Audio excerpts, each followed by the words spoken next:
What killed the dinosaurs? The Ice Age!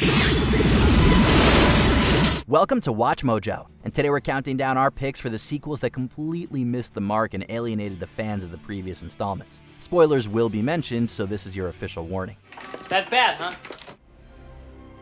Number 10, Alien 3. While the monster was the main draw of this series, fans still found themselves drawn to the human characters. Lead us in order! You hear me? Yes, I read you. The answer is negative.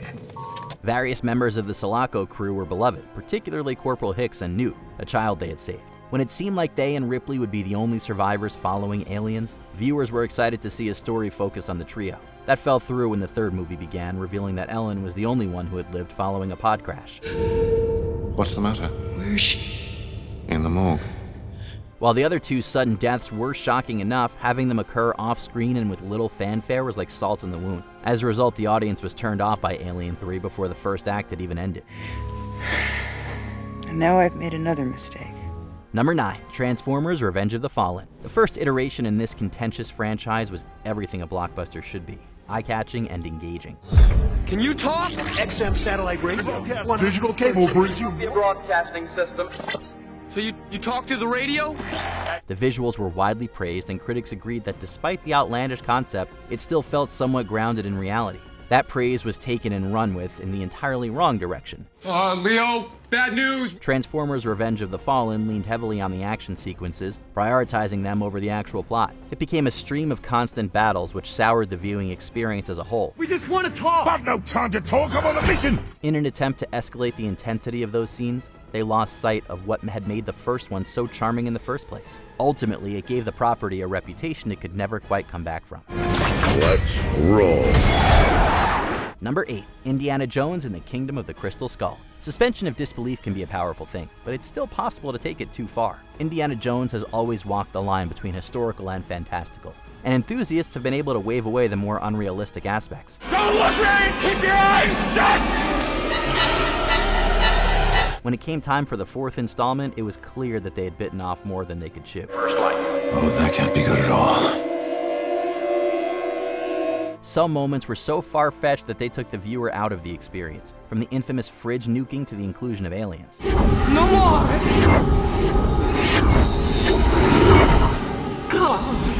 Go over it! If it had the heart of the previous three, then this could have been forgiven, but it seemed lifeless in comparison. It ended up coming across as a parody rather than a continuation of the narrative.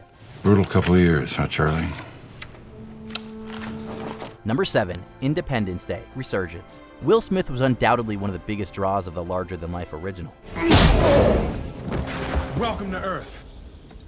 His portrayal of Captain Hiller helped turn Independence Day into a widespread cultural phenomenon. He was going to reprise his role in the long-awaited sequel, but ended up dropping out due to other commitments. Instead of pausing the project, the studio decided to move forward without him. You got a better idea, Charlie? From where I'm sitting, it looks like it's our only damn chance! The script had to be reworked to remove Hiller, leading to an unsatisfying conclusion for the hero. Captain Hiller, considering he died during a test flight, how do you feel taking off for the moon from a hangar named after your father? He would have loved it. It also had a ripple effect on the rest of the production, leading to a drop in quality. Had they been able to use the first version, maybe it could have had a better chance of holding up. Instead, it was panned universally. I forgot how much I hate this. Number 6, Terminator Genesis. Although the timeline is constantly changing, some rules have remained constant throughout the tumultuous series. Get down. The following editions became bolder with the use of the device, and for the most part, people were able to follow along with the changes. They flew too close to the sun with Terminator Genesis, wherein the protagonists attempted to stop the events of the first film. If the past can change, then so can the future. We can stop Judgment Day from happening. Ever. Kill Skynet before it's born. While that was bizarre enough, the questionable decisions didn't stop there. The nail in the coffin was when John Connor was revealed to be not just a villain, but a Terminator himself. Skynet's made John into a Terminator. Yes, calories. This was contradictory to everything that had been previously established. The twist was unearned and unnecessary, leading to more bewilderment than minds being blown. I'm old, not obsolete. I think you hurt his feelings. It doesn't have feelings. Number 5, Son of the Mask. Jim Carrey used the original to showcase his physical comedy and wide berth of impressions. Thank you very much. The titular mask was the perfect vehicle to show that particular skill, and he was able to transform the slapstick comedy into something truly special. He was on track to appear in a direct continuation, but ended up withdrawing before it could come to fruition. This led to it being scrapped and Son of the Mask being born, with a new cast and new storylines. Mommy loves you so much. Okay? Mommy loves you too. Mommy, I can't do this. While the lead tried his best, he couldn't come close to Carrie's natural fluidity, and as a result, his movements were noticeably stiff. The plot wasn't much better, becoming so cartoonish that even its predecessor looked realistic in comparison. I'm the god of friggin' mischief. What did you expect? Number 4. The Matrix Revolutions. While it could have been another drop in the bucket for the sci-fi genre, the inclusion of different philosophical ideas, such as the red and blue pills, helped carve out its own permanent place in pop culture. Remember, all I'm offering is the truth, nothing more. The first two introduced several questions, and it seemed that the third would finally answer them. The focus was centered around the special effects rather than the writing, which led to none of those mysteries being resolved. I know it's difficult to understand. No, it's not. You're out of your goddamn mind. At the time, this was going to be the final part, and so the lack of a true conclusion bothered fans to no end. As if that wasn't enough, the theoretical concepts were placed on the back burner, turning it into the antithesis of what it had once been. You can't win. It's pointless to keep fighting. Number 3. Speed 2 Cruise Control. The insane concept could have made this a complete flop, but the natural intensity of the situation and chemistry between the leads helped make it into a genuinely unique picture. So you're a cop, right? That's right. Well, I should probably tell you that I'm taking the bus because I have my driver's license revoked. What for?